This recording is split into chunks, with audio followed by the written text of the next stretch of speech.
I can say we probably just have two powerhouses and, other.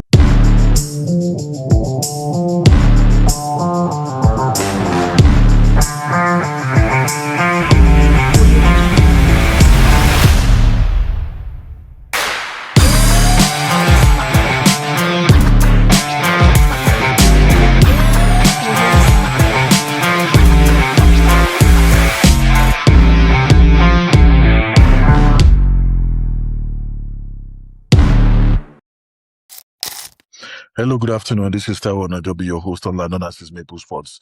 We always like to bring unfiltered opinion, sharp analysis, and some big love for Canadian hoops and ice. We like to also break down the NBA, spotlighting the CBL, and we try to carve out some space for smart hockey talk.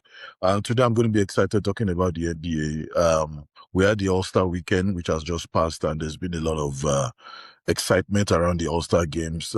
Looking strictly around the format that they came up with, having Team World and two US teams go at each other, was a very, very good and landmark development, and it made the All-Star games a bit more interesting. I know a couple of people that paid so much for tickets to be able to attend the All-Star games in California, and they had maximum fun. It was a lot of players did not rob the league when it comes to effort, and they were able to put in a lot of fun so that a lot of people are able to enjoy traveling all the way from Canada to California to enjoy the All-Star game. So that's a very, very good one for the NBA. I like to say today is a good day. Take a chance, have fun, try and sing your heart out and make a difference in everything you do. A lot of those players have had the opportunity to rest, refresh a little bit more, and right now they're able to try and see how they can, follow up with the remaining stretch of the season and qualify for the postseason. I remember the postseason game slows down. Everybody starts to slow down and we get to see teams for who they really are.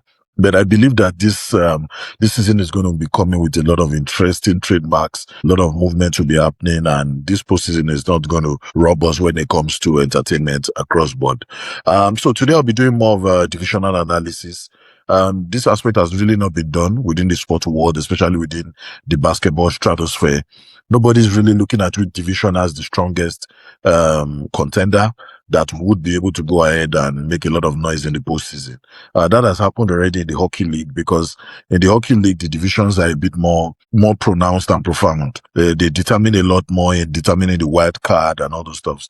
But in the NBA, it's more or less of you have a Western Conference and you have an Eastern Conference. But the division also shows that, okay, how many teams lead their division, and, they still get some kind of recognition on which division carries most of the powerhouses. So I'll be starting from the Eastern Conference. As much as we can put on the screen, we'll put on the screen. So under the Eastern Conference, we have the Atlantic Division, and that's where we have a lot of the power teams that are presently constructed. Most of the teams within the Atlantic Division have already qualified for the postseason playoffs, except for the Brooklyn Nets. So right now, within the Atlantic Division, based on the ranking, we have Boston Celtics number 1, New York Knicks number 2, Toronto Raptors number 3, Philadelphia 76ers number 4, and the Brooklyn Nets number 5. I've said it in previous sessions that the Brooklyn Nets are definitely just tanking this season. They're not really showing any efforts like they want to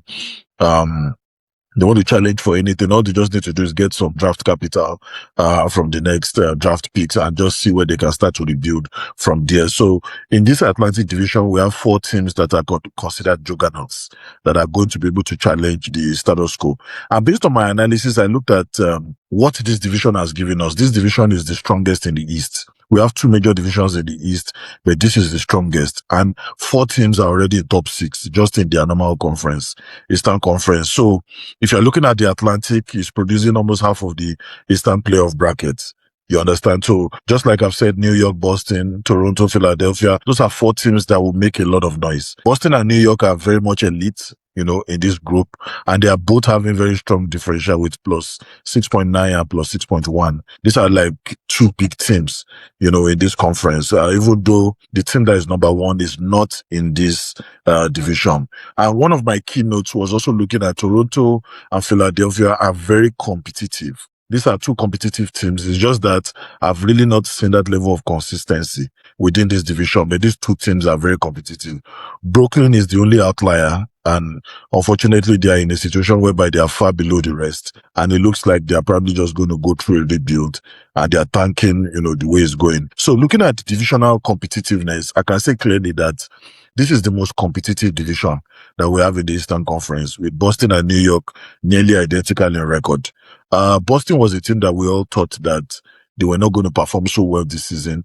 Even though there's a lot of news around Jason Tatum coming back, because he's been able to go through therapy very well. And it looks like, they're trying to see whether he can play with their affiliate teams, see if we can get him some steam. But my own advice is he should rest, this entire season and start a fresh season, for the next calendar year, because this season is completely gone. They have, less than 35 games to go. So it means that they probably just have, about 20 games to be able to seal it, to even still finish with a very good position within first and second seed. And with the way the team is constructed now, they can do it. So they don't need Jason Tatum rushing back to come and, kind of help the team. The team is already in a good position. I believe that they have what it takes to finish the season, either between the top three seeds, and they have what it takes to be able to get that done. So for me, that's the deepest division in the East. And they've been able to produce 4 out of the automatic 6 spots that qualify, directly into the Champions League. I mean, into the, postseason. And, a lot of action will be coming up, in a few weeks. The next division is, Central Division. These are just the 2 divisions under the Eastern Conference. We have the number 1 team now happens to be here, and they happen to be, standing alone. So we have Detroit, who is number 1. We have Cleveland, which is number 2. We have Chicago Bulls, number 3, Milwaukee Bucks, number 4, and Indiana, number 5. So this division is not so strong. But the only thing is they have the number 1 team, which is Detroit, and they are the ones just standing on their own. They also have the number 4 seed, which is Cleveland Cavaliers. Shockingly, Detroit is just number 1 in the East, and they are the biggest surprise for the entire season. Every analyst, that talks about basketball would always give you reasons why the Detroit team has just decided to stand out. Nobody saw anything good coming out of them, but they've been able to surprise everybody and just make sure that they stay on top. Cleveland is solid, but not yet elite. James Harden moving there is going to make the team very dangerous.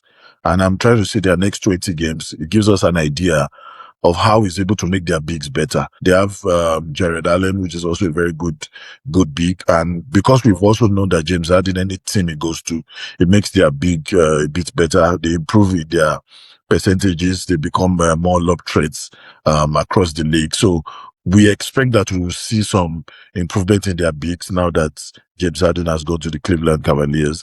And I think for now, I won't really say that they are not elite. I think they are elite because they have you know, a top shooting guard in James Harden that's going to help them go very much above what a lot of people expected from them this season. And if you look at it, the bottom 3, we have Chicago Bulls, Milwaukee, and Indiana Pacers. Those teams they are good teams. They are expected to be in better positions than what they are now. But unfortunately, they are not even in their top 10 seed within the Eastern Conference. So it helps me to be able to say some keynotes around this division is top heavy with only Detroit and Cleveland, carrying the weight of this division.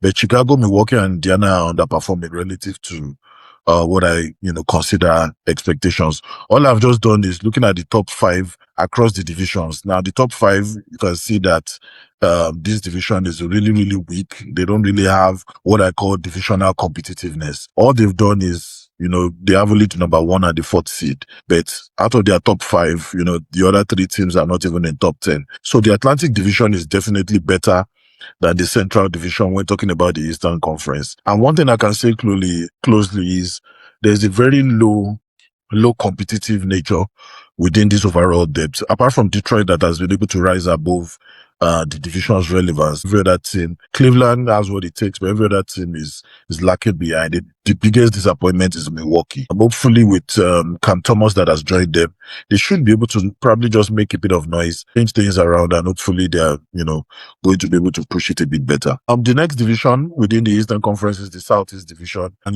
this team also still has, teams that are considered wild card. If you're talking about the NHL, there are some teams that are considered wild card. They can switch and their performance can improve in the postseason.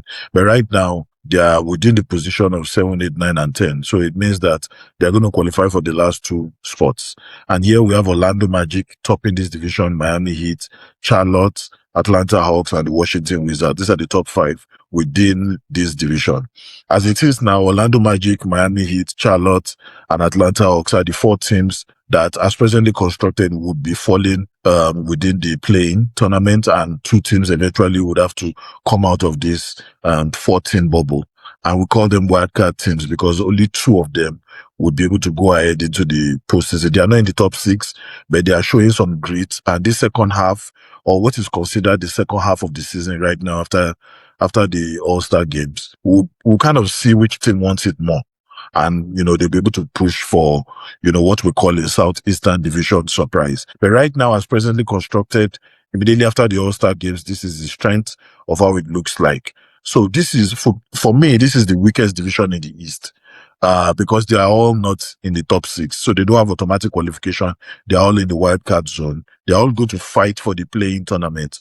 Orlando and Miami are barely above water from my analysis and from what I see. Charlotte and Atlanta are what I call bona fide playing teams. They've been like that for a while. Charlotte has really improved because they've won 10 of their last 11 before the All-Star game. So they have what it takes. Washington is one of the worst teams in the league right now. They've done two trades that may just give them that edge next season if they have all the guys healthy. Now they have Anthony Davis with them. And they have Trae Young as their starting point guard. If these two guys are healthy next season, then it will be a different conversation in this division. But for me, the keynotes that I put in my analysis is no team in this division has a winning record of about 0.528. So it shows that they've not won enough games to be able to say that they're elite teams. And they still have to play in the play-in, at least two games in the play-in. If you are sixth or seventh, if you are seventh or eighth, you may probably just need one game, but at least two games to be able to show that you have what it takes if the season were to end right now. Most of the teams in this division have negative point differential across board. It means that they are balanced, but they are more of a mediocre team. They've done some trades before the All-Star games, especially at the trade deadline, that can elevate them. Like I see Chicago, trying to try out some of those their new guys and see what it can do for them. Charlotte is on a good trajectory. They've won 10 of their last 11. All they need to do is continue in this, and maybe they may just kick off the top six, the sixth team at least, between now and the end of the season. So there's a lot of parity, but there's no true contender in this division. And, it just gives us an idea of what the Eastern Conference looks like. Diving right into the Western Conference without wasting so much time. Western Conference is considered a stronger conference this season. And I've talked a little bit about what made the Western Conference stronger. The Western Conference has the champions there, and a lot of those teams have gone for good trades. It's so tight. If you are fourth in the Western Conference, you're almost at par with the team that is number one or number two in the Eastern Conference. And it's basically because of injuries and, key players that are out. For example, Jason Tatum is out of the Boston Celtics. We have Damian Lillard that has left Milwaukee, has gone back to Portland, even though he's unable to play this season. But shout out to him. He won the 3-point contest in the All-Star games. And a couple of moves, Haliburton is also injured for the Pacers, even though the Pacers have, gone for Zubac and they probably have a bona fide big man on their team. A couple of moves have happened that has really not put the Eastern Conference in a better position to challenge the Western Conference. Also, remember the champions, most recent champions, based on last season, is still within the Western Conference and they are still topping their division. So we're starting with the Northwest Division. I can tell you clearly that the Northwest Division is where we have a lot of powerhouses, a combination of powerhouses and some wildcard teams. We have Oklahoma number one, we have Denver number two, we have Minnesota Timberwolves number 3, Portland Trailblazers number 9, and number 5 is the Utah Jazz. Utah Jazz are not even rated right now because they are not in top 10. But we have a couple of strong teams that are contenders. The top 3 teams here automatically qualify as presently constructed. But if you look at the divisional strength, OKC is still the best team in the West, and they are in this division. And presently as it is, they pose a massive 11.7 differential. So it shows that this is a team that is carrying the entire weight of the division, and they are doing it at a very high level. For the Northwest Division, we have Denver and Minnesota, who are strong playoff teams. They will continue to challenge. These are two teams that can also even beat the number 1 team, which is Oklahoma. Portland is competitive, but slightly flawed. This is a team that they're still trying to understand each other, and there's still a lot to play for. So there's still some time for them to, kind of understand each other and get it to that breakaway mode. Utah is struggling. They've just been fined recently for intentionally resting players that are healthy, that are stars, just in the name of trying to tank and not really challenge this season. They've gone for some trades that will make them better next season. They've gone for Jared Jackson Jr., who is also going to be doing a surgery recently.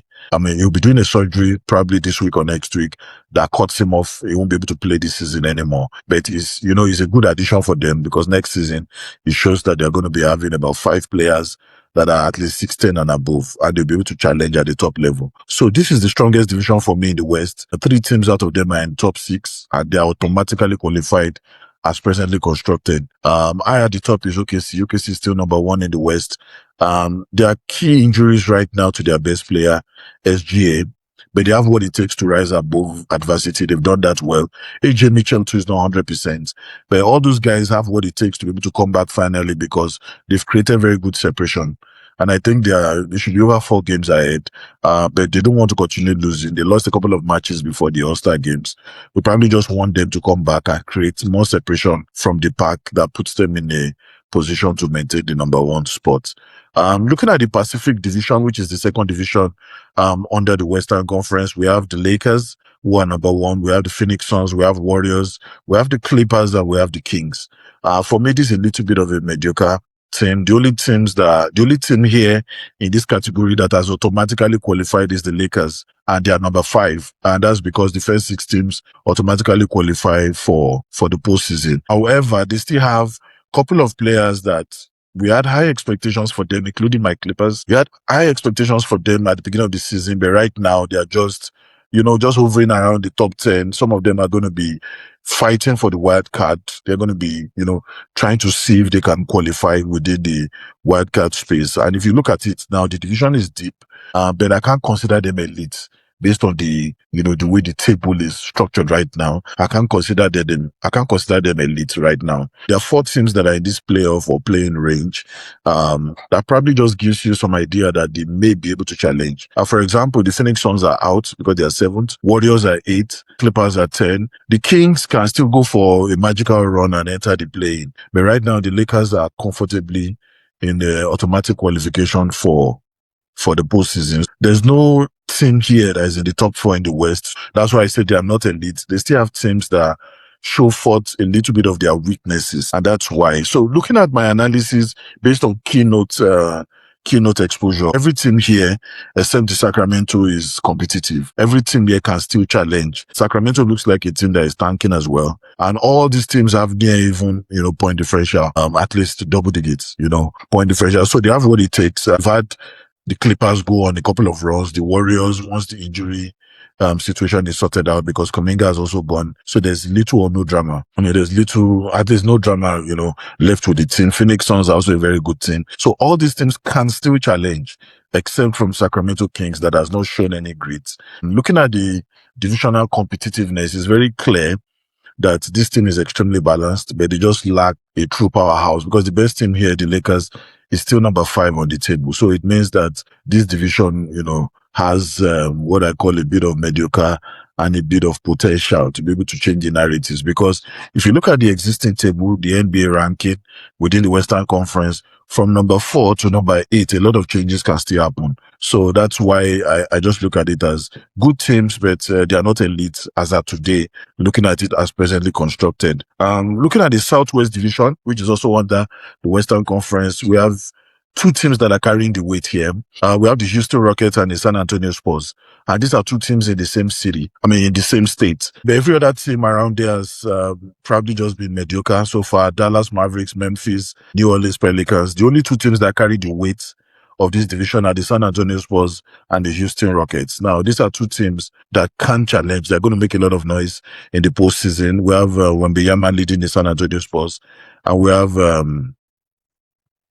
Kevin Durant leading the Houston Rockets, and it's going to be a tough one. As a Southwestern division, I can say we probably just have 2 powerhouses and, other teams that are just, barely surviving. I don't even think any of these other teams has what it takes to be in the play-in. playing category. Spurs and Rockets are excellent, and they are both in top four for the West, while the bottom three are just struggling badly.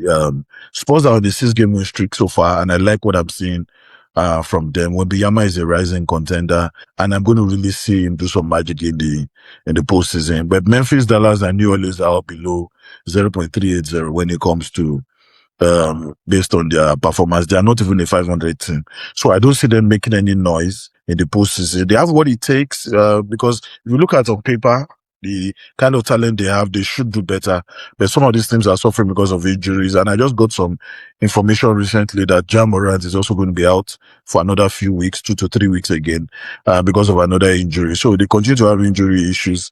They are top heavy, and it's a bit similar to the Central Division, which I just talked about in the Eastern Conference. So looking at the divisional power ranking, I can just tell you clearly that the Northwest division within the Western Conference has the elite Oklahoma City team performing well. They also have strong Denver and a solid Minnesota. Now, these three teams alone, three of them can make noise in their own different ways. And these are very, very good teams. Number two, on the Atlantic East, we also have 4 playoff teams and 2 contenders, just like I talked about. And I like what I'm seeing from them. The Southwest, we have 2 top 4 seats, but a very weak bottom. And, they can make a lot of noise. You never can tell, because at this time of the season, they still have more than 20 games to go. And a lot of things can change if you go on a 10-game winning streak. So I feel there's still a lot of, room for improvement for the teams. On the Pacific side, we have depth, but we lack a top tier team. Yeah, on the Central East as well, we have Detroit, which is the shocker for everybody, but there's weak depth, generally. So they are carrying the weight of that division. On the Southeast side, we have no elite team, mostly playing level. Those are some of the big things I've looked at, in that analysis, looking in depth. So the biggest divisional storylines of my analysis is Detroit will be leading the East, and that's why they are number one, and that's the biggest shock of the season. Is becoming somewhat of a team that is begging for a dynasty. Let me just use that word. They are becoming a dominant force, and they have the best differential in the league so far. On the Atlantic Division side, they remain the East powerhouse, with Boston and New York, both in the title caliber. Those two teams have what it takes, and the New York team is beginning to make noise and show everybody that they can challenge in the postseason. Pacific Division parity, every matchup there is unpredictable. And, we're going to be having a lot of things move around. And the Southeast Division is a complete collapse. There's no team that is above 0.530. So it shows that generally the West is still stronger than the East, across all their divisions. Even though we look at it as 2 conferences, we can tell you clearly that the West is still better than the East. Thank you very much for staying till the end. We've been able to look at some form of power ranking across the divisions, and it gives you an idea of where we are going on the strength and power ranking of each of the divisions. Thank you very much for staying till the end. God bless, and enjoy the rest of your day.